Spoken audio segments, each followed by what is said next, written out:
She's had trouble with her kind of estranged husband.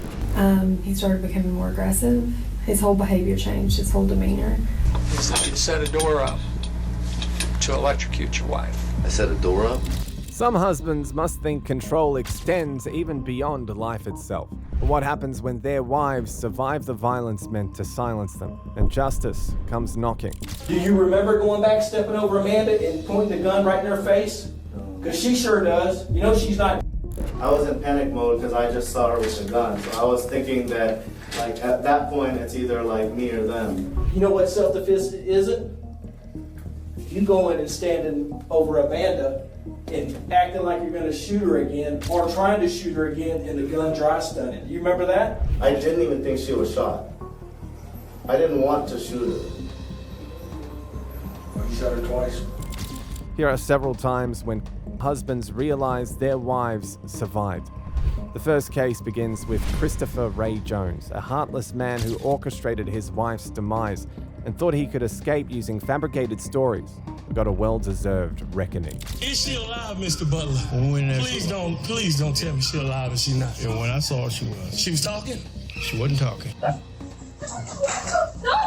Look at me like that. On February the 14th, 2019, Christopher contacted 911 reporting that his wife, Olivia Jones, had been attacked with a firearm and had suffered a head injury. Upon arrival, the officers quickly went into the house to meet a man who appeared broken from his wife's unfortunate incident. She in my bedroom. Where's the gun? In the bedroom, broken down, on the dresser. Come this way. Okay. Please, come this way. This way. Okay. Please. Olivia! Okay. Baby! Sir. Okay. Step back. What's up, Mr. Butler? I tried to take it. Get his information. Mom! Miraculously, Olivia was still breathing, but it was discovered that the bullet pierced from the back of her head to her right eye. Following protocol, the first suspect was her husband, even though the detectives had seen no reason why he would make an attempt on his wife's life. What happened? We had a disagreement. And I say, baby, if you're not working with me, you're working against me. I say, we've been doing this. My 19-year-old stepdaughter was 8. My 11-year-old was 1. I say, Olivia, we can't get it together. We can't be together. Okay. We got several. And I say, I just want a divorce. And her reaction was, she got the gun? I said, give me the gun. She like, I don't remember which hand. I'm like, give me that gun. What is you doing? Stop trying to scare me. I took it. So when you grabbed it, it went off? She yanked. I grabbed it and she yanked back. And the gun went off. Okay. The gun went off. Mr. Butler, I got help. No. You don't need to go in there, okay? Is she alive? Yeah, she is. She is. Got him. Is she alive, Mr. Butler? Please don't tell me she's alive and she's not. Yeah, when I saw her, she was. She was talking? She wasn't talking. Is she breathing? It looked like she was breathing, yeah. Ooh, good. Don't go in there, sir. Please. Sir, I need you to stay right here with me, okay? And calm down. Calm down.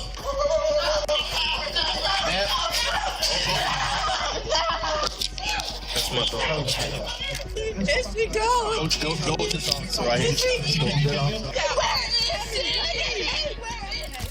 After Christopher was transported to the station, he was prepared for interrogation. He knew at this time that the cops were onto him. He needed to come up with a way to fool the very smart detectives. Very particular. If you heard that, that's true. I am very particular. You strive for the best for people. I work really hard, and I don't make excuses for myself, and I don't accept excuses for anybody else. What did you say? Really? You serious? Really? This is not going to solve anything. Okay. You know, this is not. You do not want to do that. Put that freaking gun down before you make a mistake and hurt yourself. She was crying. Christopher was putting up a good act, but he had a big problem. There was CCTV in the home. Soon he would be questioned about some inconsistencies in the captured footage. Say, if you want to access just that camera, you touch that. And that's just that camera. Okay? Go, you follow what I'm saying? So far. Let's go back to devices. Yes, sir. And everything is labeled. Carport, Backyard, front door, back door, laundry room, inside garage, living room, kitchen. Pull up these videos here. Why would there be no recordings on it? I don't know. It should be. Everybody that went in that house should be on it. But like I said, the internet, you can go through days and it pretty much does it. We shouldn't have bought that. You just keep, like, you can pick whatever day you want and it's never gonna be consistent. That's why I said it was a waste of money. Well, I'm wanting desperately to find some video on here that corroborates what you're telling us, but almost all the videos start right after this event happened. Now go ahead and do my initial proposal. Give me the. Okay, then I go. No, you're good. No, you're good. I don't want the chair. Sorry. You're fine. I like the chair. I'm reliving it. You are? I'm reliving it. So she should be shot in the back of her right head. Did you feel me twist your? Did you feel me twist? Back here. Did you feel me twist your? I twisted. Detectives spoke to Olivia's sister, Angela, and found out that Christopher controlled everything that concerned Olivia. He controlled the finances. She couldn't answer phone calls after a certain time, and he never attended her family reunions. He also controlled her movements. She further added that he was always agitated and aggressive. Letitia, Christopher's ex-wife, was also questioned, and she narrated how controlling and agitated he was. She also reported that he would threaten to take her life at every perceived slight, even when she leaves him. With the testimony stacked up against him, detectives turned to Christopher again. To be honest about the videos. I look guilty. I deleted those videos. I look guilty. Not if you say right now, what you just said a little while ago, I freaked out, I panicked, I did some stuff I shouldn't have done. Is that one of them? Yes. How many did you delete? I don't know. Honestly. Okay. I'm just afraid of being blamed for something I did do something that looks really bad on me. Detectives reviewed the previous CCTV footage to better understand Christopher and Olivia's relationship, and it displayed the hidden reality of the Jones family. Then you gonna be looking stupid. Look on the floor. Look on the floor. Look on the floor, Mike. Look on the floor. Look on the floor. Look on the floor. Look on that. Why is that like that? I'm not paying attention. Put my in. Okay, leave. You wasn't worried about the son a minute ago. That's your mother. Look at me like that, bitch. I'm not playing with you. Lazy. You want to do something, not enough? But give it here. You got all the goddamn answers. You don't do a goddamn thing around this. Right. This your that's clean. That's clean. I didn't want to, they fell on the floor, so I didn't want to reuse them. You look at it. You don't pay attention to what the f*** you doing. You all over the place, Olivia. You ain't got the kids to play no food on the wall. Who you bringing now? Me?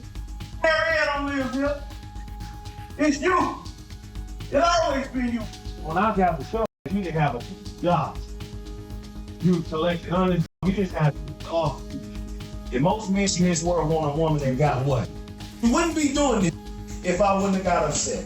You would have bagged it. Life would be so much easier for me if you start thinking. You do dumb because you don't think. Unfortunately, Olivia's injuries were fatal, and it led to her demise. In the end, Christopher Ray Jones was charged with first-degree homicide and second-degree manslaughter.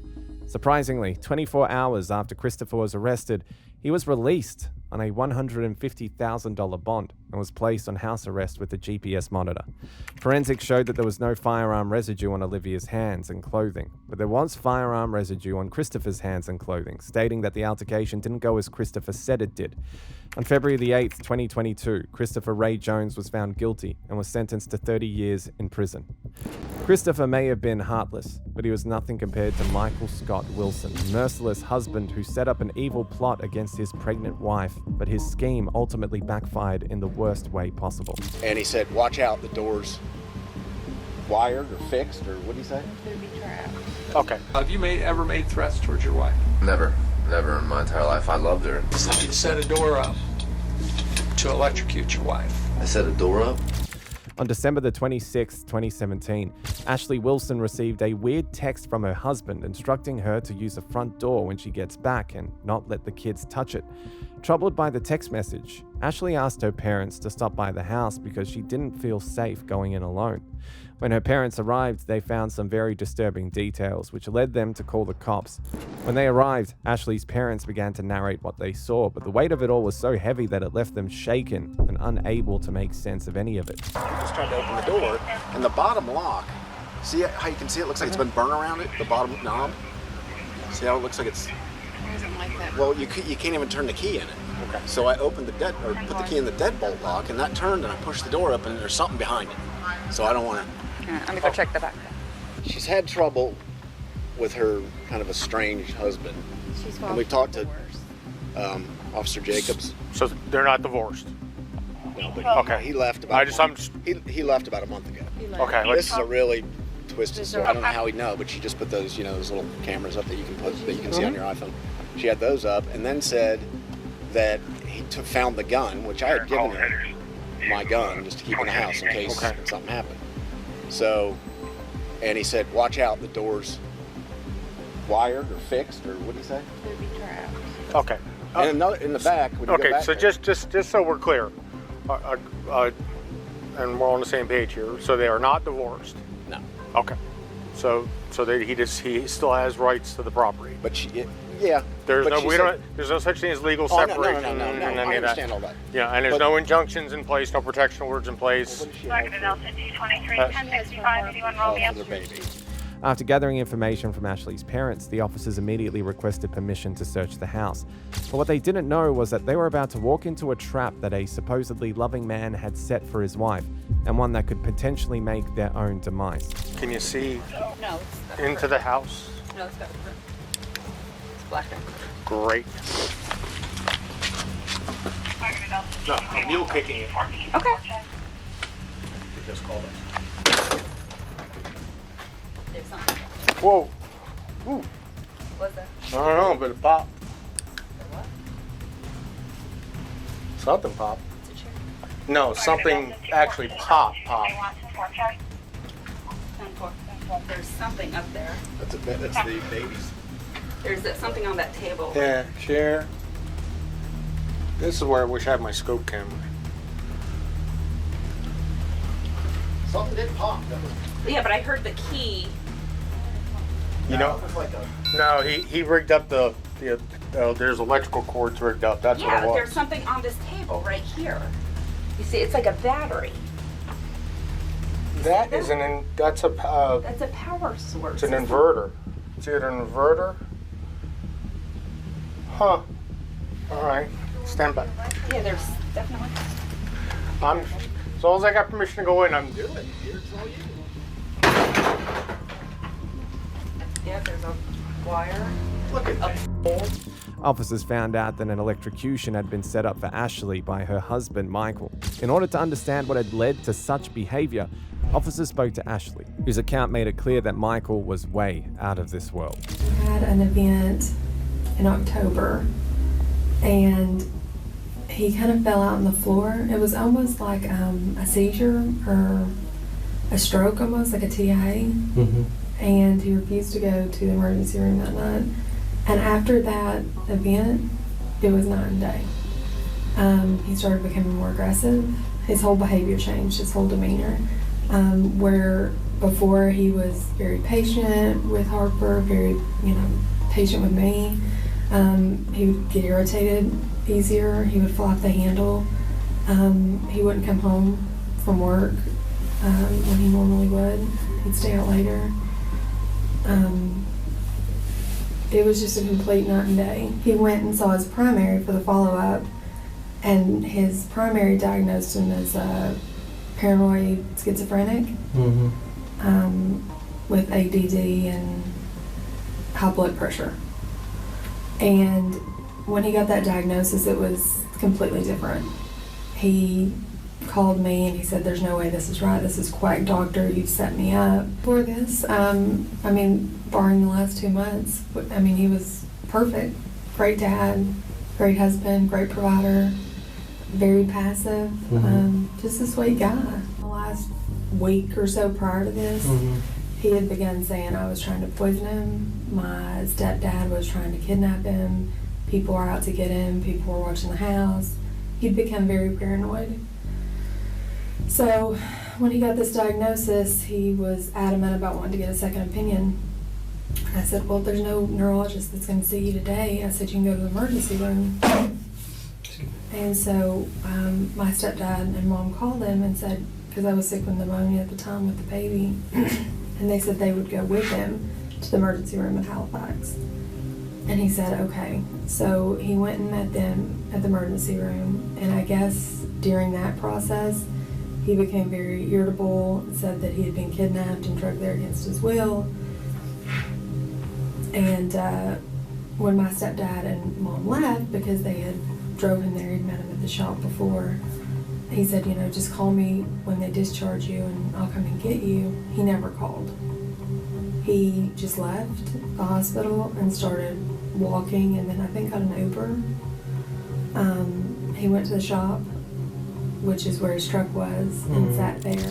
Apparently, Michael didn't think that Ashley's unborn child was his. He strongly believed that Ashley's stepfather was responsible for the pregnancy, a belief that may have contributed to his actions. In order to find Michael, officers orchestrated a phone call between Ashley and Michael, traced it to his whereabouts, and took him into custody. In an interrogation session with the officers, Michael gave a twisted story, one that he thought would justify his disturbing behavior, but he was about to be gravely disappointed. It sounds to me like you had some domestic issues, probably put a lot of pressure on you, right? No? What do you mean domestic Well, I mean, is that what, when you had the stroke, is that were you No, I fighting was with really her or stressed with my anything? job, and I was told that if my wife was pregnant, that I would be fired. Why would that be? I haven't figured it out. Okay, you have to understand. So is I'm she pregnant? Yes. How far along? She just had her first trimester. She's at the end of her first trimester. So it's 4 months. 4 months. Okay. She's pushing 20 weeks, something like that.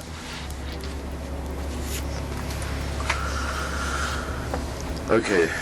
I don't even know where to start, man. Well, let me ask you this. Obviously, he told me you've had like a seizure. And then they, in the process of checking you out, they realized you had some other issues, stress related. Does that sound right? Yeah. Does that sound fair? Okay. All right. I come home from work. And, now we back in October? Yeah. Okay. This is my incident. I come home from work and just been stressed out, whatever. Well, we had ordered Domino's. Got in the shower, got out, and was sitting there sending out some emails for work. And then I just remember this weird feeling come over me. But I had taken some medicine. I take herbal stuff and natural stuff. I have anxiety. Okay. So I'm prescribed. So it's something. I'm prescribed. That's stuff. something that you've had for a this while. But this is something that I got at the health food store. Okay, just natural stuff. Yeah, it was all natural. But that was not the cause of it. Okay. I don't know. I really don't know. That's speculation at this point. But anyway, I just started to feel real weird, and I just remember squeaking out the words to my wife, who was sitting on the couch. And it's just her and my daughter there. Now, when you say, you also have another child besides the one on its way? Yeah. Okay. How old is it? She'll be 2 in July 7th. What's her name? Harper June. Now, is she the two of you's child or your child? No, okay. she's ours. Okay. Harper June, and she'll be 2 in July? Yeah. Okay. So she's there in the living rooms where you're at with the wife? It's an open area with an open bar right here, and I'm in the kitchen facing the TV kind of. She's sitting on the couch facing the TV. All I remember was just, I felt like I got hit by lightning. I got real dizzy. Okay. And it was like I was being shocked for like 10 seconds. My knees gave out, and I remember trying to catch myself, but I ripped the towel rack down and hit the ground. And I literally, I was gone. I thought for sure I was gone. I was dead. Right. Sure. I remember telling God, hey, this is it. So, they put you in the hospital over that? No, she wouldn't call an ambulance. I asked her, I said, Ashley, call an ambulance, call an ambulance. No, you're fine. She said that since I've married her, she said she's an RN, that she graduated from the UT, from University of Tennessee. Ashley did? Okay. No, she did. I just found out that she did. She have any medical training at all? Not that I'm aware of. I did look up what I could online, and she had a CNA from 2010 to 2014. Okay. So she Which was is just actually a nursing assistant, an aide. Yeah. Nobody to make the call on to whether or not call an ambulance when So somebody's... what ended up happening to you? Did you end up getting medical treatment, or what happened? No, I tried and she said, get up and go to bed. You're not going to lay in here on the kitchen floor, because like my extremities got cold, and I tingled and I shook violently. I mean, it was bad. I never lost consciousness. Sounds like a seizure. But I didn't lose consciousness. Okay. She tells me that I had to try to walk. She said, you need to try to walk, which is the most absurd shit I've ever heard of. Why would somebody who just fell down and had something wrong try to walk? She tells me to go ahead and go lay down in the bed, and I start crawling in there, and she's dog cussed me, telling me I gotta walk. Well, I crawled right in the bed. All Michael did was shift blame and shy away from taking responsibility for his actions, oblivious to the fact that his cooked-up stories would explode in his face. And I walk into the office, and there's her and Cheryl Gailey. She's the insurance lady. They decided they're taking out life insurance on me. They're pushing for $250,000. But keep in mind, I'm just basically a bystander at this meeting about my health insurance. I was never asked any prior health problems, questions, or anything. Turns out Cheryl is a friend of the family. So Cheryl's there just to write the policy? Right. Okay. All right. Did you get upset about that? Yeah, well, I just kept to myself because, I just thought it was weird. Yeah. How you gonna sit and tell me that I don't have any health problems? I just had a TIA. You know what So I mean? they're writing the policy like you don't. So Yeah, I've never smoked a cigarette. I'm on antibiotics. At that point in time, I have antibiotics on my desk, not to mention the slew of other medications that I take. Okay.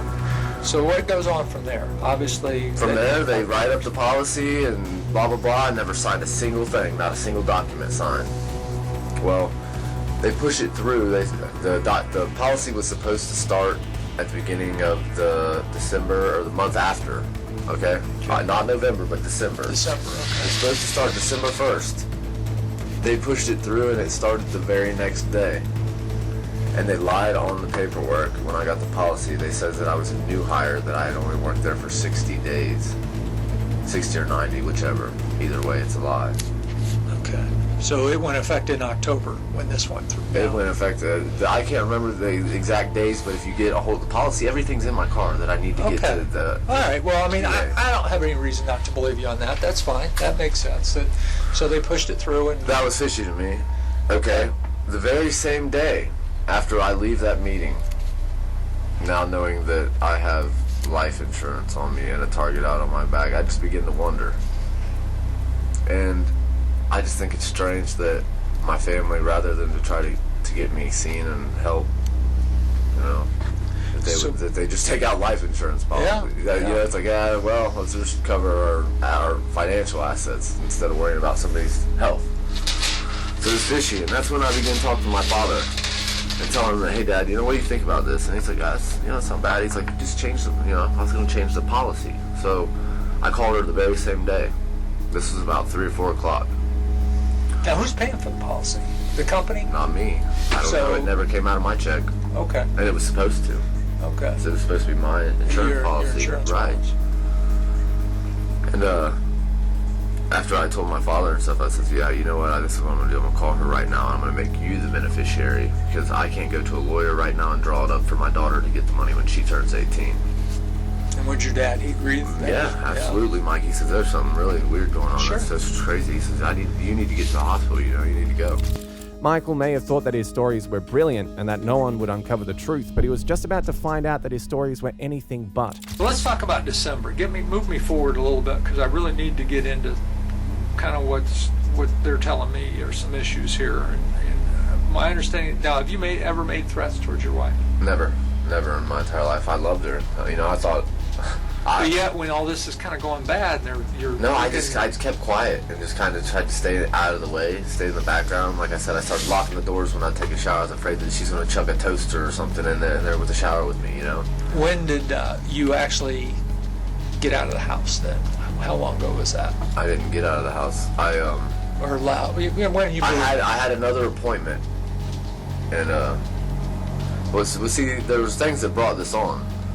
I kept telling my wife, I don't feel comfortable with this thing. I don't feel comfortable. And when I asked to change the beneficiary that very same day, by the time I got home about 6 or 7 o'clock at night, my wife already knew that I had tried to change the beneficiary. Right. Without even meeting with the lady, because she says, I think we should meet up in person and have lunch. And let's talk about it before you decide to change or cancel your So obviously the lady called your mother-in-law who told your wife. Okay. Exactly. Yeah. Which is a big violation of privacy. Sure. That's fishy as hell to me.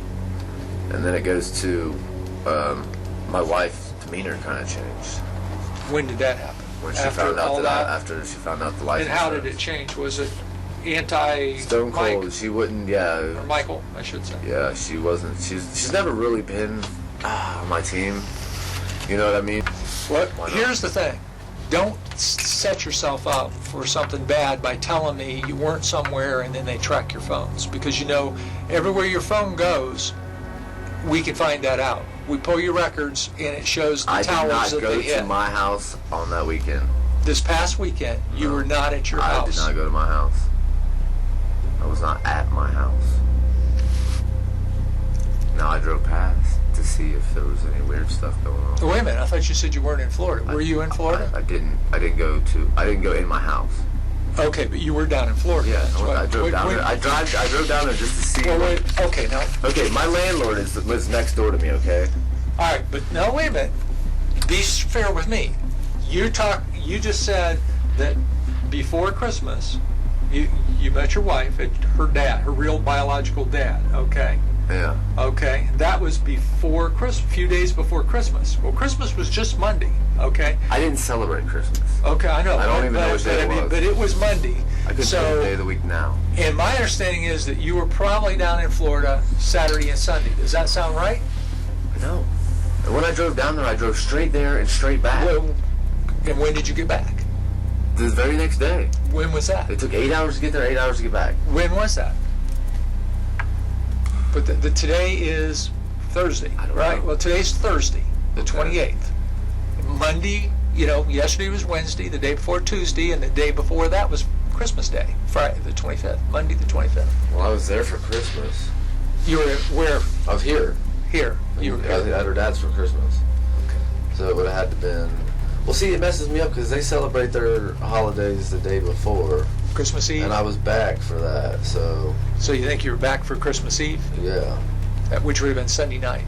Okay. Then that's out of them. So were you in Florida? I tell you what, check the phone records and that whatever happened, that happened. As far as that... So you're saying the phone records will be right. That you were in Florida. So you got did you drive down there and drive back? Is that what you did? Michael clung to deceit as if his life depended on it, but unknowingly revealed enough to put him in the spotlight. Been doing this a long time, and I watched you. I think you did more than drive by your house. I think you went to the house. Okay. And here's why I said that. It's my house. I can do whatever I want. Absolutely. Did you go in the house? Maybe. Did you do... Listen, sometimes we do some... because we're not thinking straight. No. So you did go in the house? No, I went in the garage. You went in the garage? Yeah. Well, it wasn't even shut. It was like it had a latch. You know how the motor? Yeah. You just lift it up just like that. All right. You're a pretty smart guy. You know how these things are played. And I listen. I don't care whatever you're charged with. You're not charged with trespassing in my own house. No, I'm not. But I'm spending some time with you because they're telling me you did more than that in your house. Like what? Like you pretty much set a trap for your wife. No. What kind of trap? I thought maybe you'd tell me and we get this above board and not make this a game. No. I set no traps for nobody. Well, this is what I'm being told you did. Is that you set a door up to electrocute your wife. I set a door up? First off, you could take that battery charger and hook it up to that door as much as you wanted. It's not going to push current through it. Do you know why? Do you know how electricity works? Okay, then clearly you know that's a hoax. There's nothing. You could sleep on that door with a wet towel around you. That wouldn't do anything. That's a trickle charger, sir. That's not a jump. She told me she's got camera footage. Fingerprints. Fingerprints. Fingerprints. Well, and I'm sure they're doing some lab stuff. You Please. see the guy's got gloves on. They're doing it. Please, fingerprints. So you're telling me you didn't have anything to do with this? No. Listen, nobody... Fingerprint. Fingerprint. And my trickle charge was in the garage. And I didn't even take it. So it's been there all along. And damn straight it's gonna have my fingerprints on it. Which what am I being charged with? My understanding is it's attempted. What you attempted murder? That's what's up. It's being held actually for Florida, the sheriff down there, Sergeant Miller. Alright, am I gonna get a call when I get booked? Yeah, you do. You get a phone call. Yeah, absolutely. While Michael was spitting lies in the interrogation room, the real evidence was on his gadget. When officers got a warrant to search his phone, they found out that he had searched for his crime on Google. The GPS on his phone also showed that he was in Florida on December the 23rd, 3 days prior to the incident. The worst of it was that he had already changed his Facebook relationship status to widowed, days before Ashley ever got to the house. Michael Scott Wilson was eventually charged with attempted severe battery. He got a credit for time served, and by 2020, he was on parole. In the next case, we have Augustine Antonio Thumpkins, a reckless man whose illogical behavior resulted in his wife's demise, and he got his just desserts. You. Yeah, that's my daughter. You okay, baby? Radio advisory squad, we got heavy pelvic damage. Female. You broken leg, possibly. Head injury. On July the 1st, 2022, an officer initiated a traffic stop because the driver was moving recklessly. Initially, the driver refused to pull over, but after a second officer followed behind, he eventually did. When the officers approached the vehicle, everything seemed routine until Augustine made a careless move that put everyone at risk.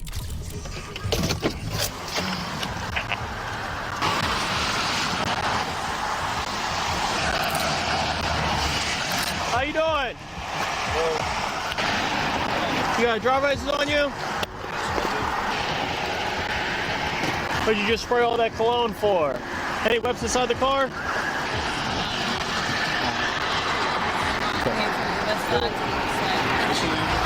What's my name? I'm about to open the car. Yeah, open it up. Listen. You'll open it up. You good? You can't find your wallet or anything? Oh, no, hold on for a second. Whoa. You know, you good, man. You all right. You're okay. Cut down my wallet, bro. I know, that's what I'm saying. I'm trying to help you out. Check your... Listen, you don't gotta help me out. Listen, I'm about to reach for my wallet right now. Okay, all right. Okay, go ahead, man. Any weapons inside the car? Yo, I'm about to reach for my wallet right now. Okay. Go ahead, grab your ID then, man. I'm gonna grab my ID. Okay. Okay. Don't even worry about that blunt wrap. Just go give us your ID, okay? That's not a driver's license. We don't need a military ID. So you need this? Yeah. Go ahead. What else you need? No, here you go. You got that back. All right. Here you go. You sure? Yep. I'm gonna grab it right now. You got it. Okay. Go ahead, turn the car off for me. Yeah, go ahead, press the, yeah, there you, almost, there you go. You might have better luck calling over. What happened to the car? What you mean? Right here in the front. Ain't nothing happened to the car. So you got damage back here, you got damage in the front. Oh yeah, it's fresh.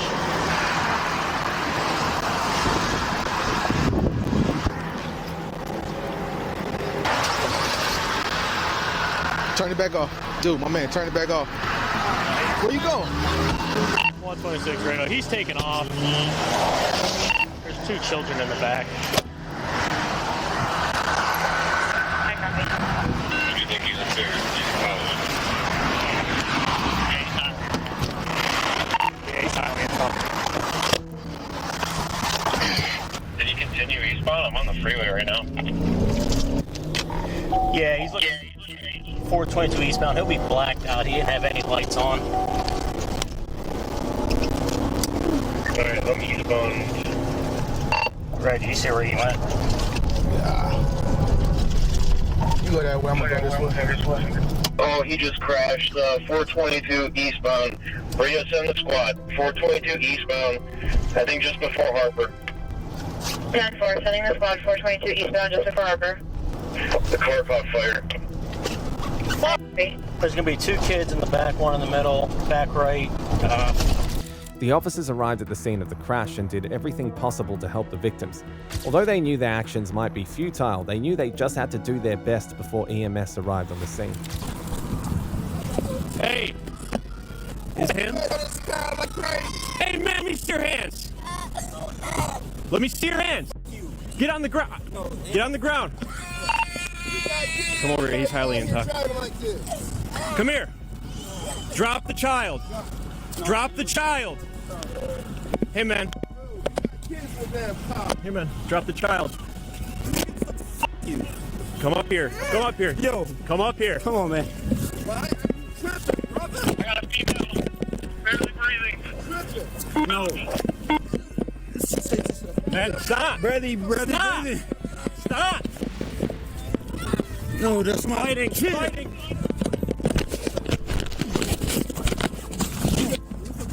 Hands behind your back. Hands behind your back. Hands behind your back. We got him. Go to we got him. Go see him. Check the car. Check the car. Get everybody else out of the car. Oh, you. Yeah, that's my daughter. You okay, baby? You okay, baby? Go see what first aid we can get to this female. Come here. Ma'am. Can you hear me? Ma'am, can you hear me? Can you hear me? Hey, come here. She's barely breathing. So we just keep going. Radio, we're doing CPR. Tell the squad to get here. My radio's not working. We got a female on the ground. She needs to go immediately. Everybody's out of the vehicle. We got 1 male in custody. Where's the female at? 10-4.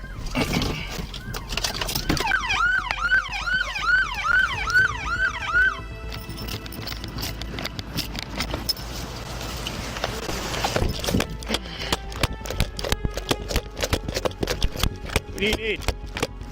AED. Radio advisory squad. We got heavy pelvic damage. Female.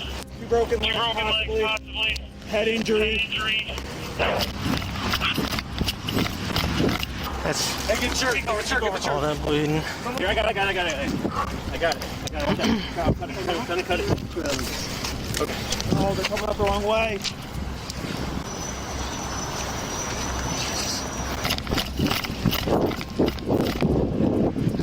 Somebody has the kids, I think. Yes. Who's got the kids? The kids okay? I think so. Can you do me a favor, man? Just pull right behind that one over there, please. Actually, hold on. The squad's here. Never mind. Just sit here. The kids, I believe, are fine.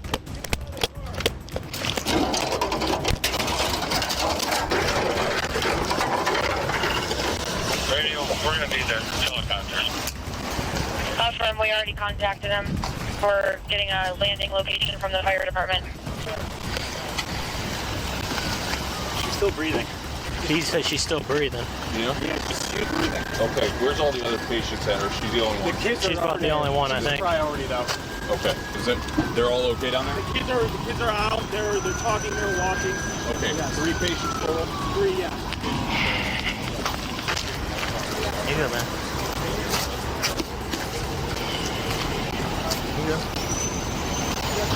Oh my gosh, man. I got her driver's license in my back pocket. So let it go. So pissed. Coordinate with them, I guess. I didn't know which way he went, so I was like, I'll just give it a shot. I was like, I don't know who was worse off, him or her. Yeah. Plane flight was canceled. Stolen squad is going to transfer.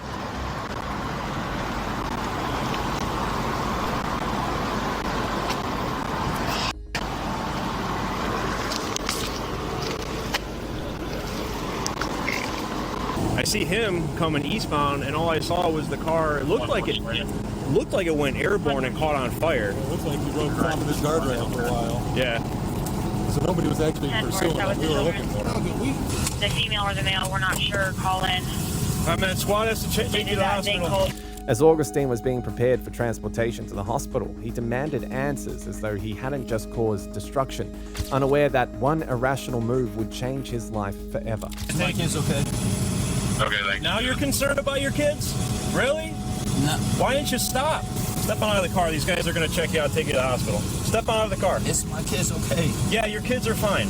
Luckily. They went to the restaurant? They went to the hospital, yes. Hospital, right? I don't know. I don't know which hospital, but yes, your kids are fine. Your kids are fine. Okay. Just step on out, man. We got to take you to the hospital, all right? What's your name? Yeah, I'm going to take these cuffs off you. You're going to have a seat on this cot, all right? Have a seat on here. We're going to strap you in on that side, okay? I'm not resisting. I'm trying to help you out. Augustine's wife-to-be sadly succumbed to her injuries and passed away. Broken by what he had done, Augustine had a number of words to say in court. Regrettably, none of that could undo the deed that had already been done.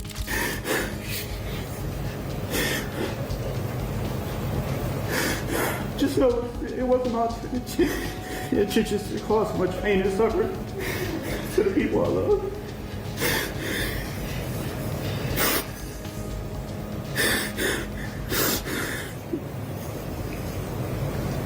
I can't take back what happened. I know that every day I wake up and I wish I could. My heart is so heavy just knowing that you are not here. And every day I wish I could switch places with you and do anything to get you back.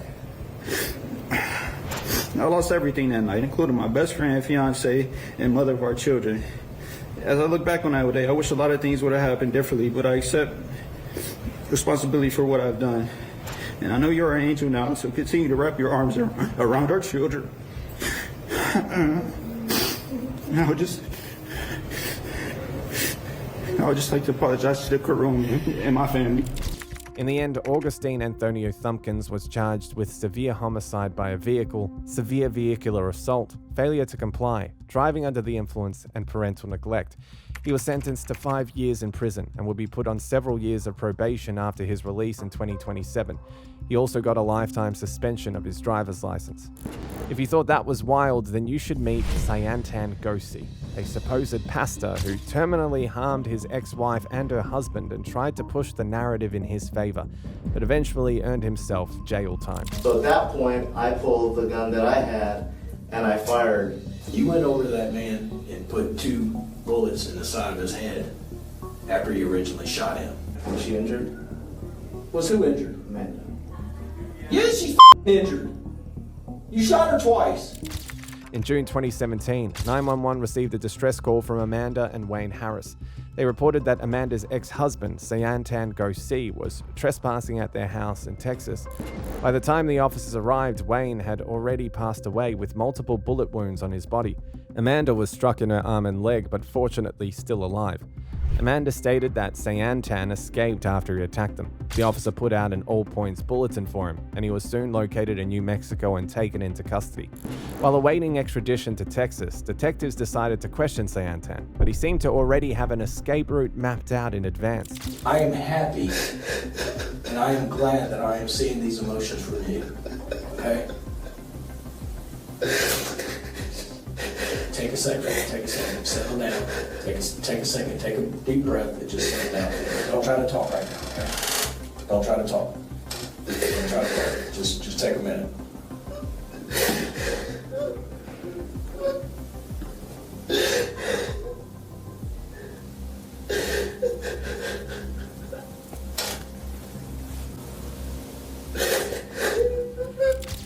After Sayantan was done shedding crocodile tears, the officers gathered the basics of his relationship with Amanda and immediately went on to find out what happened that day.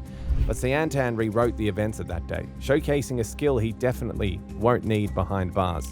Yeah, so when I rang the doorbell, I mean, immediately Wayne answered, and he's like, "Get on the floor, you know, and like he had a gun pointed at me. So like my heart was like pounding, you know, I felt like I was on a heart attack because I didn't expect that. You know, I didn't go for that. I didn't want to do any harm. I had presents in my hand. He's like, put the boxes down, get on your knees. you know, and then suddenly, like, I was like, oh my God, like, I'm dropping presents for Kelsey's birthday, like, put the gun away. And then Amanda suddenly drove up with 2 kids in the car, and Kelsey was one of them, I believe, and then the other kid, I don't know, but Amanda, like, rushed out the door with a gun cocked at me. She's like, get on your knees, get on your knees. I'm like, what are you guys doing, you know? Like, what the heck are you guys doing? Like, I'm here to drop presents, that's it. I wasn't showing a weapon, I wasn't doing anything, I wasn't threatening them, I have zero intention of doing any harm. Zero. So then, like, you know, Wayne's like, oh, I'm tired of you harassing our family. I'm like, how am I harassing your family, dude? Like, I'm not doing anything to you, I'm bringing you presents. I wanted to see Kelsey, that's all. You had told me, Wayne, that you would let me see her. I have tape recording of that also, you know, from years ago. He's like, no, I didn't say that. I said, I do have that recording, Wayne. You know, like, just relax, you know? Get on your knees, you know? So he's like screaming and I'm pleading with him. I'm like, just put the gun away, relax. I'm begging him, you know? Like, put the gun away. And then Amanda, like, called, I guess she called you guys at that point, and she said something like, oh, you know, I'm following up, you know, there's some guy that's been stalking me for like 10 years, and that's her, you know, prototype story, damsel in distress thing, where she thinks like I'm like obsessed with her or something like that. I have no interest in Amanda. I'm not romantically interested in her, physically interested, or any kind of interest like that. Okay. I have one thing that drives my ministry. I created the ministry for Kelsey and her sister, so they have a legacy of serving Christ, and they know they can have a career in Christian music. You know, I wanted to share that with them and the whole family, and Rose and Brad and Sean Charles and whatever. So you're at the door. Wait, she pulls up. She got her gun on you. Yeah. He's got his gun on you. Yeah, she's on two weapons. She's on the phone with 911. Yeah. You know she's on the phone with 911, right? I figured either that or police station. Yeah. And then police station is 911. Yeah. So I wasn't sure if they did an emergency call or not. Okay. They had okay, I understand. And then Wayne did mention that I talked to a detective, and you know, he said that if you ever come here, we'll make a citizen's arrest on you. And I'm like, okay, like, so put the gun down, you know. So then I was like begging him, like, just let me stand up, and then he like hit me and like put me on the ground, you know. Okay, so you complied with the orders when yes. they said get on the ground. Yes, yes. And were you on your stomach or were you on your knees? And knees. Okay. Yeah, and my hands were in there. Okay. And then I told Amanda, I was like, what are you doing? Like, you know. Now, are you in the front door area? Yeah, it was like, it was like in that front door entranceway. Right. And so Wayne had come on, he was in the entranceway, and then Amanda had drove up here, and she was like right in front of the entranceway. And I'm thinking, like, I'm looking at Wayne, and I'm like, man, this is like, you know, this looks like a demonic child molester kind of guy, you know? Like, why is he so angry that he's like pointing gun and not willing to de-escalate, you know? I'm trying to de-escalate both of them, and then some kid was in the car with Kelsey, and she's like screaming and crying. Oh my God, she has a gun. And I'm like, Amanda, calm down, put the gun away, get in the car, drive the kids to where they're not watching all this, you know? This is not right, you know? So I was begging them. And then I got really scared because neither of them were putting the gun down. So I literally started weeping, you know? Because I was like, just don't hurt me, you know? Don't hurt me, please. You know, and I literally like was so scared. Sayantan continued his deceitfully crafted story, thinking it would be his ticket to freedom, unaware that the officers were steps ahead of him. Like my heart was pounding, and I thought I'm a grown man, I thought I was gonna pee my pants, you know? And so, thank God, like finally, the dispatcher told Amanda, put your gun, is he showing a weapon or something like that? And then, Amanda was like, okay, Wayne, they told us to put our guns down. And did Wayne comply with that order? Yeah, so Wayne... He put his gun down inside. He went somewhere. He went inside, so I don't know if he put his gun down. But Amanda put her gun down. He put his gun down inside. Okay. So, because... Yeah, okay. So at that point... You glossed over this real quick. Amanda put her gun down too, right? She did, at that point, okay. Away from you. Yes, away from you. Away from me. Okay. And so at this point, there are no guns visible, correct? No guns visible. Okay. Right. All right. So I'm like, thank you, Jesus. I'm going to go home. I'm just gonna just get up slowly and just apologize and say, look, I'm gonna step out. I'm gonna step right there to the next driveway. Help me understand this. Wayne put his gun up inside. Yeah. Correct? Yeah. All right. Yeah. And the reason why I know that, okay, is because that's where we found the gun. Okay. Inside. Okay. But what I also know is that Wayne turned his back on you and went and put his gun inside. Yeah. So Wayne didn't feel you were a threat at that point. And I thought they were not going to be a threat at that point. Okay. So Wayne puts his gun up. Yes. No weapon. Yes. She puts her gun down, correct? Yes. Her dispatch, Yes. put your gun down. Yes. Okay. So at this moment, we got nobody with guns, correct? Right. Okay. Okay. I want to make sure we're on the same playing Yes. field. Okay. Yes. At that point, no one can shoot anyone. Correct. At all, because there are no guns present. No guns visible. No guns pointing at you. Right. Okay. Right? So no, I'm not. I don't want to put words in your mouth, but there's no guns pointing at you. I wasn't pointing a gun at anyone either. So I thought I was safe now. I thought I was safe.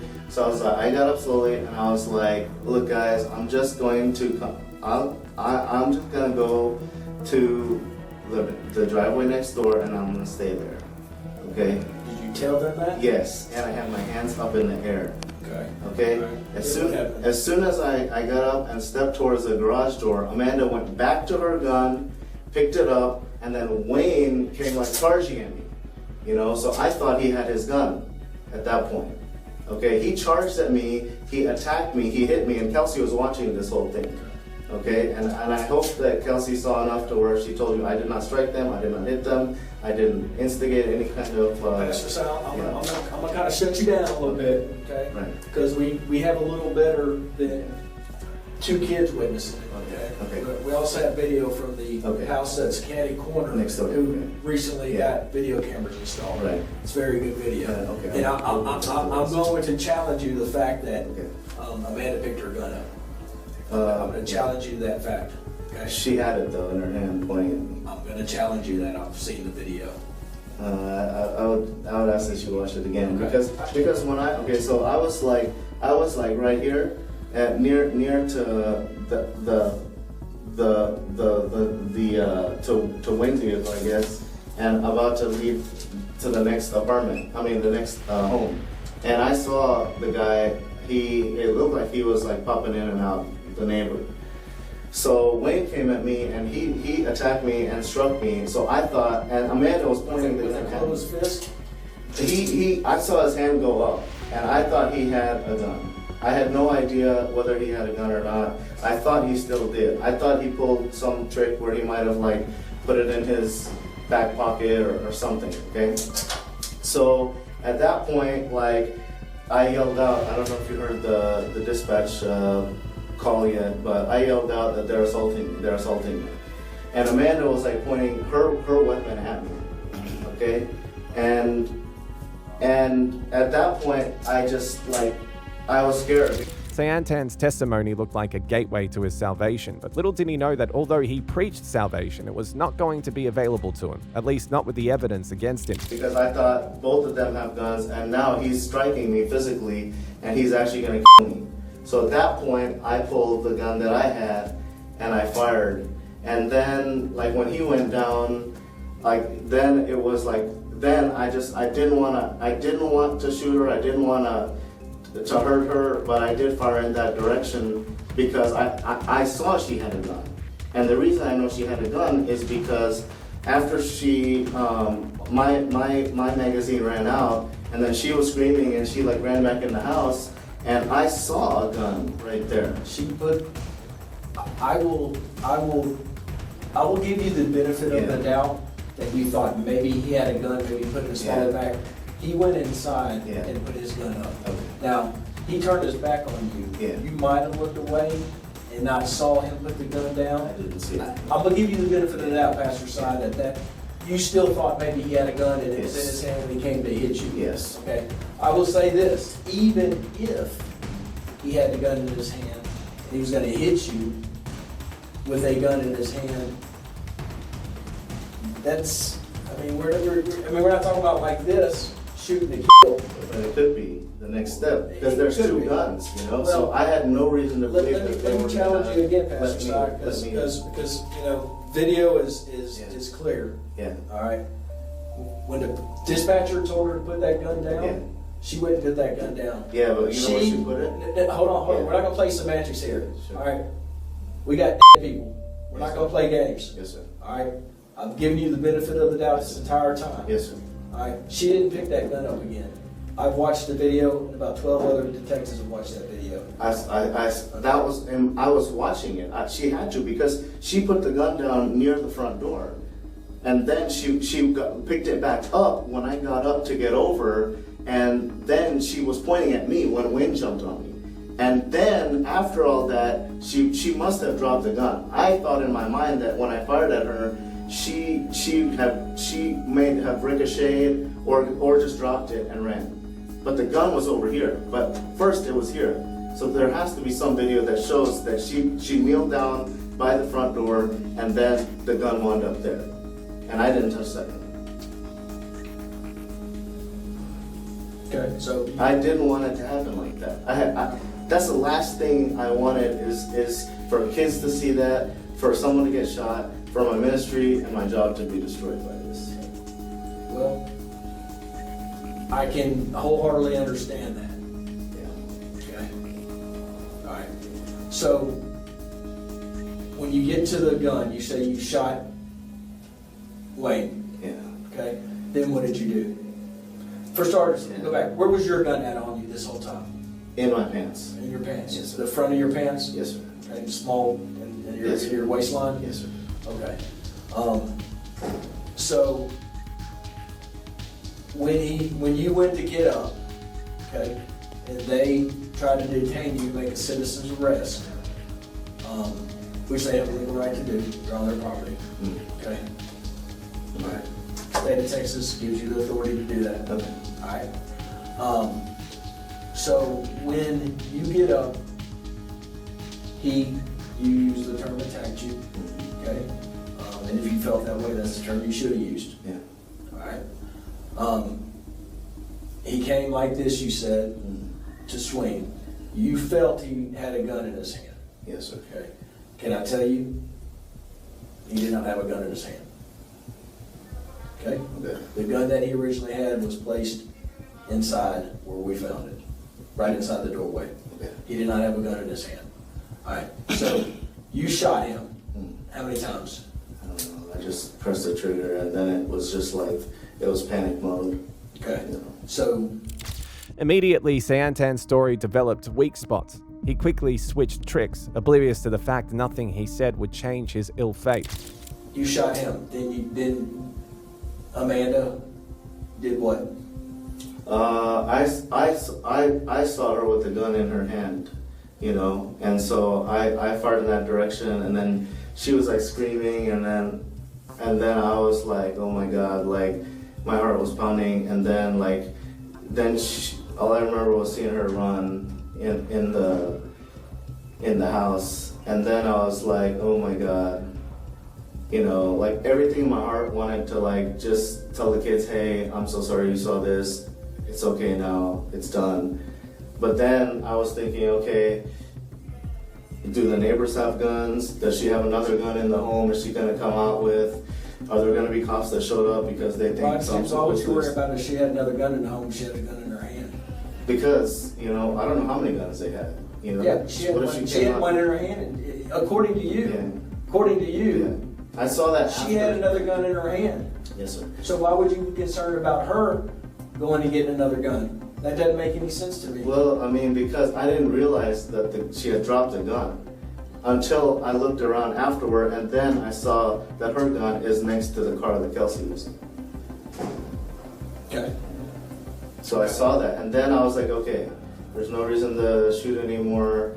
Let me leave, you know, because I wanted to stay. That was what my heart was telling me to do. Just stay, talk to cops, talk to everybody. But the way that things went down, where she was constantly telling on the phone this guy's stalking me, and then I'm thinking like all the news, you know, I'm a colored man and nothing against you guys, but I mean, you know, looks a bad situation. You know, they're already built up. They think that stalker's at the door. They hear gunshots. They hear her screaming, and I'm a colored guy, and I can have my hands up, and I'm still afraid I'm gonna get shot. You know, so what I did was I didn't even get to say bye to Kelsey. I just drove, and then my mind was like racing just a million miles an hour. Hold on a second. We got a lot of fat reverse. Okay. When you left after the shooting, you're leaving out a lot of stuff. And what you're leaving out is you left, stopped, turned back around, and went back. What did you do when you went back? Would you like me to tell you? Yes. No, I want you to remember. I want you to remember. You've been pretty specific about the stuff that benefited you. You've been pretty clear on everything that benefits Pastor Si. Give me something that you did that you know damn well you shouldn't have done after he was shot, laying on that ground. What'd you do when you went back?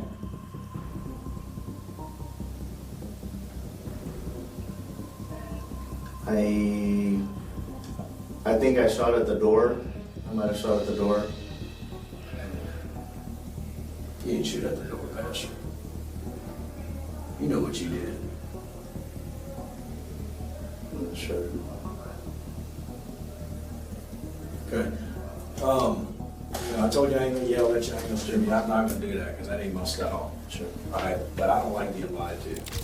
The officers couldn't take Sayantan's deception anymore and quickly put him in his place. You know you're charged with murder, right? You know that. Alright, there's a reason why you're charged with murder. There's a reason why you're not charged with or we just said, hey, come talk to us, we want to investigate you for this. There's a reason why we didn't give you the benefit of the doubt thinking it was self-defense. Alright. You're a smart guy. You got a master's degree, right? Pretty smart dude. Okay? This investigation turned real quick away from self-defense. Real quick.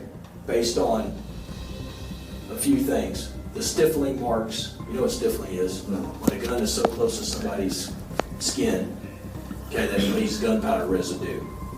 Alright? You went over to that man and put 2 bullets in the side of his head after you originally shot him. Yes, you did. Those, Pastor Si? It wasn't at the same time? Pastor Si? I let you sit here and rumble for a long time. Okay, there's 2 gunshot wounds. The gun was close to his head, actually his right forehead. There's 2 gunshot wounds with stifflings to it. The only way it's scientifically possible to get stiffling marks on a person's skin is if the gun is against the skin or within a couple of inches in perimeter. Sayantan suddenly developed amnesia, ignorant to the fact that the truth he thought he had forgotten was already hunting him. You know what self-defense isn't? You going and standing over Amanda and acting like you're going to shoot her again or trying to shoot her again and the gun dry stunning. You remember that? You did that. Now, I don't know if it was anger, and I don't know what got into you at the time, but that ain't self-defense when you go back to Amanda and try to kill her and step over her like a piece of meat like you did that's on video and do this, and your gun is out of bullets. You know why your gun's out of bullets? Because you shot 10 times at Wayne. That's why this ain't self-defense.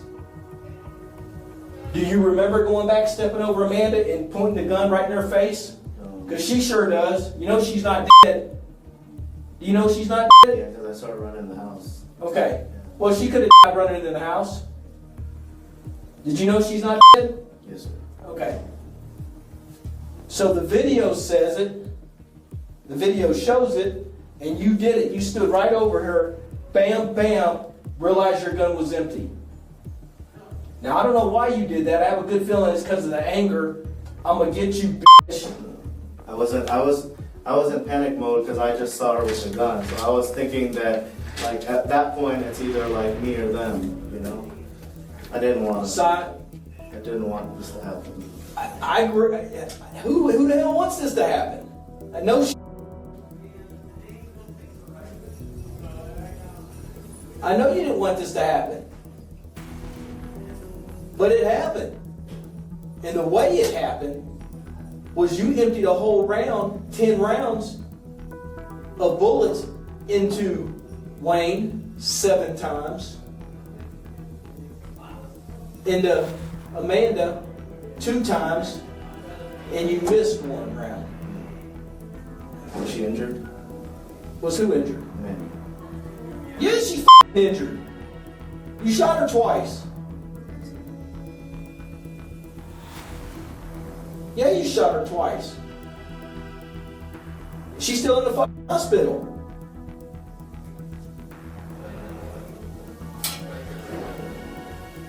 So I can sit here and buy that you didn't want this to happen. I get that. But I can also think Pastor Side knew this was going to happen, because Pastor Side loaded himself up with his gun and went to the front door with a gun, anticipating this to happen.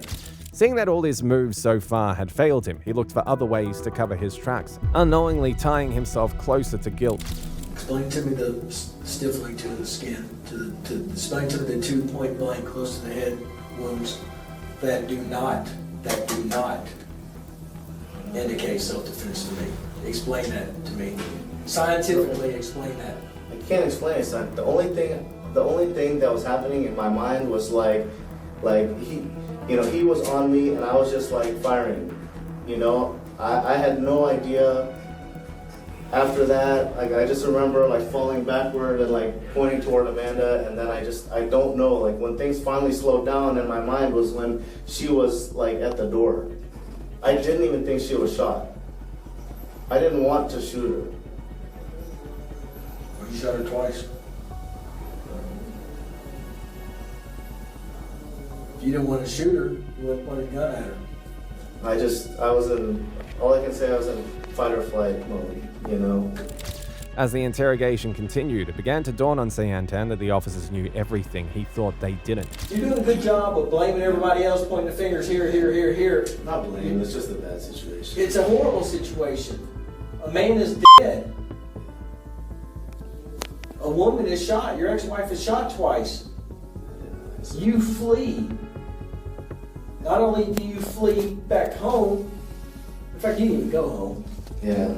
You went and withdrew $300 out of the ATM, northwest side of Houston, and went to San Antonio. I was trying to get to California. I thought that if I could somehow, like, my uncle is like sound-minded and he's a businessman, and I thought if I can get to California and explain to him, he can get me an attorney and we'll be okay.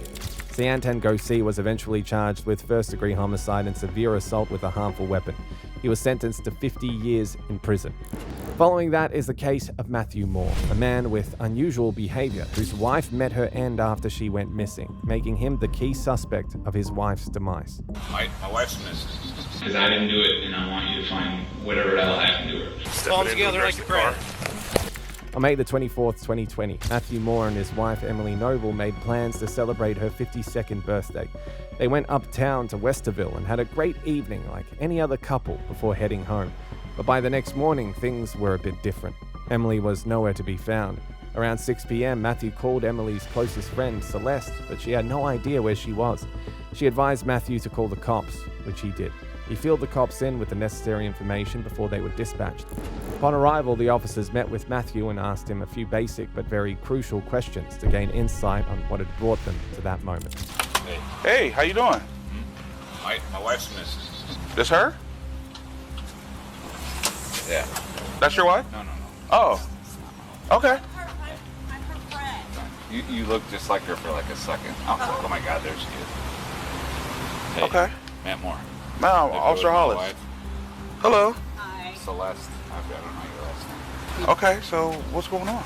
She's uncharacteristically missing. Okay. Her wallet's here. She carries a wallet. Her ID's in it. With some money. Her phone's here. Her car's in the garage. I've been up since 10, probably. I sleep in this room. I get up in the middle of the night sometimes to go to the bathroom. Mm-hmm. And I don't go back in with her because I don't want to wake her up, so I end up in this bedroom or second bedroom. When I got up this morning, all I did was look on my phone, find my phone, and it said she was here. So everything was fine. Just figured she was in the other room. Eventually I got up, I walked around, she wasn't here. Officers further asked if she had any health conditions and if they had a toxic relationship, and he denied both. Officers also questioned the neighbors and found out that she was standing at the garage between 9 and 10 a.m. that morning. On May 26, 2020, an officer went to Matthew's residence to give him a heads up and find out if there was any news. Matthew told him that Emily wasn't with her parents. Although he was a smart man, not all criminals are always good at covering their crimes. Thing here doesn't belong here. What do you mean it doesn't belong here? Doesn't belong here. That's where it belongs. Right there. I've never seen it. I just noticed it. Someone took it and put it there. Now, can she reach that? Because she's very short. I don't know. I would hate to think, I don't know, man. It's just weird that it's here. And I don't know if there was more than one thing on here. We inherited this house from her mother. Right. These are all her mother's stuff. Okay. I don't really know too much about it. Why is this here? And her mom passed away? Yeah, out of a car crash, correct? Okay.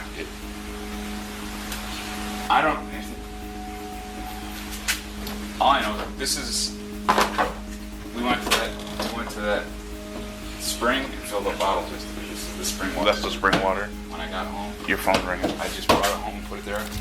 After the officers did everything possible to find Emily but couldn't, they went ahead to bring Matthew in for questioning, and everything about him screamed shady. You were not under arrest. You weren't handcuffed coming in, is that correct? Correct. Okay. And that door doesn't lock. This is a voluntary interview. Okay.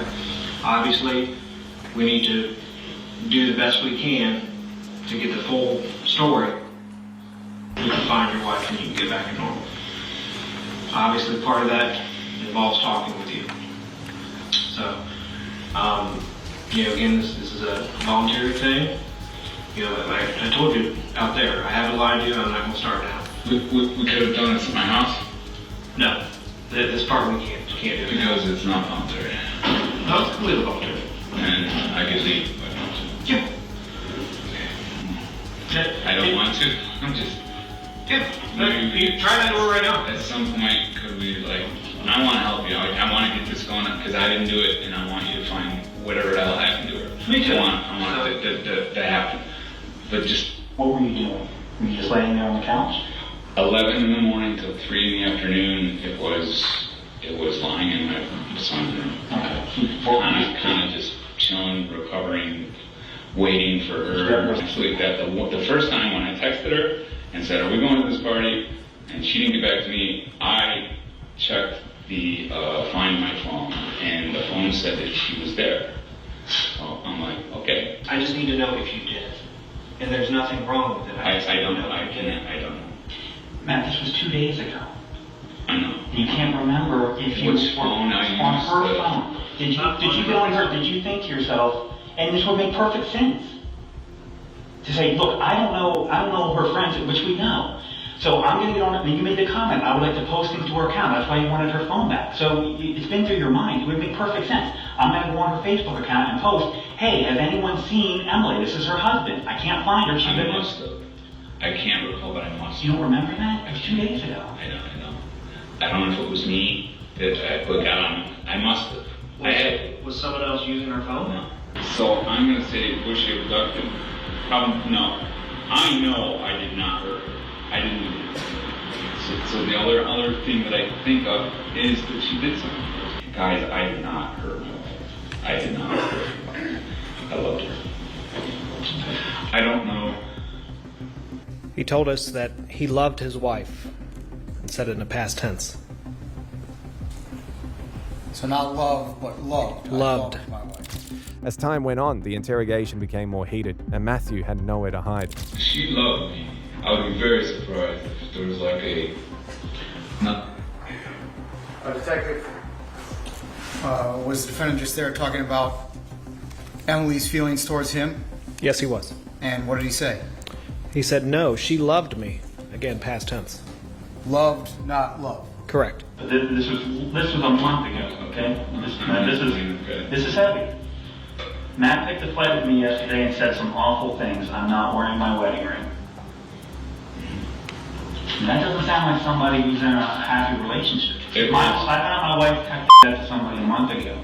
I get it. I know those things, of course. There was a roller coaster relationship, but it wasn't like anything that was anything you would think that someone would hurt someone for. It just would. I'm just addressing the fact that you just told me that the last 6 months have been less than an 8. Not, yes. Okay. There have been levels of that. Okay. And you can check the other texts, and they are super, I love you, I'm going to say. I saw that. It's very much up and down, bipolar relationship. That would go away. That would really go away. It would last for a night. You acknowledge that that's some pretty heavy shit. When your wife said, took up my wedding ring, I don't think we're going to stay together. It's not as heavy as you think it is. You don't think that? You might think it is, but it's not. She would be like that at times because of her anger issues. It always swung back. We were always... I'm not trying to do anything. I'm reading your wife's words. That's I understand that. Just let me... I'm not saying anything. I'm saying when you come in and say, we had a great relationship, told Officer Hollis, we had a great marriage, no problems whatsoever, and then I read this, it's going back 6 months, and you text her on New Year's Eve and say, if you want a divorce and we're going to move out, fine. I mean, these are all things I just printed off, which have they aren't the usual fight, like, I'm pissed at you, off, I don't want to talk to you tonight, just leave me alone. It's go golfing, because I don't want to see you right now, I want to be alone. That's, well, we admit that's pretty, it's not as heavy as you think it is. From out looking at it from the outside, I can see why someone would think that, but it's not. It's just the level of anger from. I'm not gonna say it's her fault. I had my issues with my son. I would get angry too. We would fall back in love the next day. It was just the thing that we would do. She has talked about killing herself before, but not where I would call her. She would do it where she would be easily found. She wouldn't want to cause any contact. So since she hadn't been easily found, is it plausible that she didn't herself? You tell me. You're the police. I just want you to just look at the entire thing. The search for Emily had gone on for about 4 months until volunteers searching near County Line Road came across the remains of a deceased person. Emily was found dead, hanging in the woods less than half a mile from her condo, and suspicion quickly centered on her husband, Matthew, who showed little concern during her disappearance and was arrested in June 2021. In court, conflicting accounts, testimony from Emily's best friend about past bruises and isolation, and a police reenactment that supported the defense created doubt. 2 years later, despite troubling details, Matthew Moore was ultimately found not guilty of all charges, including homicide and felony assault.